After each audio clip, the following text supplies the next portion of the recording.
You guys are back? Well, I'm also back with yet another episode. This one is slightly different. It's sarso and all those ingredients that are used in a sarso ka saag, but this one is made on a tawa. It's classically tawa saag. This tawa saag is possibly one of the simplest vegetable recipes that I would ever show you. It's a combination of mustard leaves along with spinach, dill leaves and bathua. Well, bathua for the uninitiated is also known as pig's weed or lamb's quarters, melde. It's a classic winter vegetable which is from the spinach family. Well, whether it's a spinach family, amaranth family or beetroot family, it's all one family. What I've done is I have washed these, I've picked these and I have chopped these roughly, and all of this is now going to go on the tawa. But before that, oil. Now this is regular vegetable oil followed by chopped onions. Along with this, chopped garlic, chopped chillies, and now time to add in the vegetables. Beginning with mustard,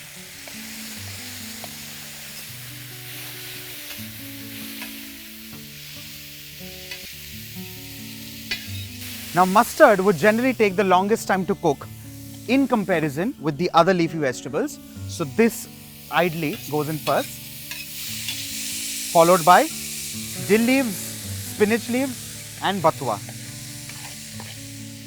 Well, if you realize and notice, these are the same leafy vegetables that also become part of sarso ka saag. The only difference is all of this is beautifully cooked on a tawa.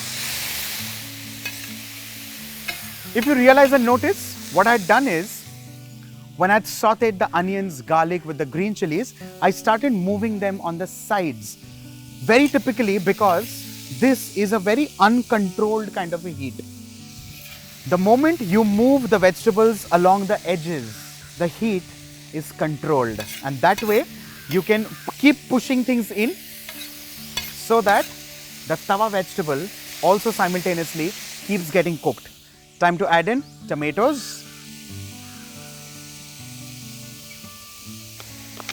and along with this some spices. In this case I'm keeping it very simple. I'm just adding in a touch of turmeric powder, followed by a little bit of red chili powder, remembering the fact that this primarily has a lot of flavor of green chilies.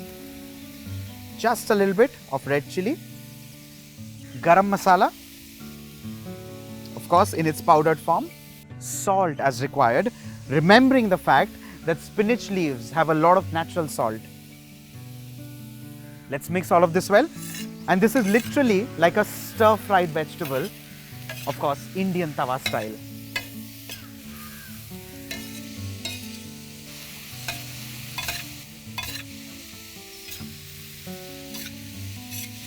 You know, when we plan menus as chefs, especially during this time, we sometimes also fall short of ideas, especially when you have an outside counter or a live counter and when you have to actually cook a lot of fresh things in front of the guests. We generally end up with pastas or risottos or tawa sabzi and things like that.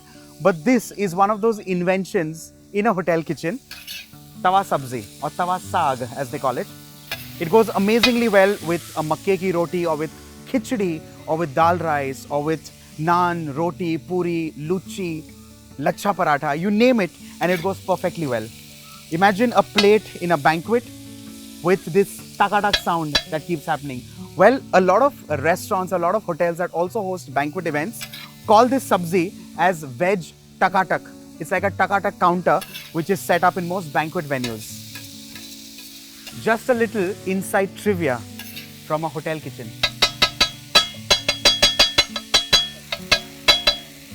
Let's check for salt. We use a spoon.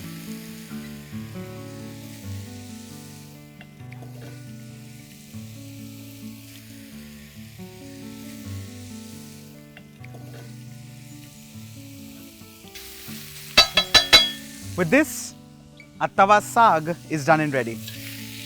Like I said earlier, this goes amazingly well with not just Indian breads, but also with dal, rice, khichdi. Or can I tell you? Just like that. Choice is completely yours. Well, one last tip, never leave the tawa unattended. Always add water so that the keeping quality of the tawa stays longer. With this, ladies and gentlemen, Tawa Saag is done and ready. I hope this recipe of mine and this whole environment excites you to leave the confines of your kitchen and cook out in the open just like I did. This is me, the Bombay chef, Varun Inamdar, signing off. Stay tuned.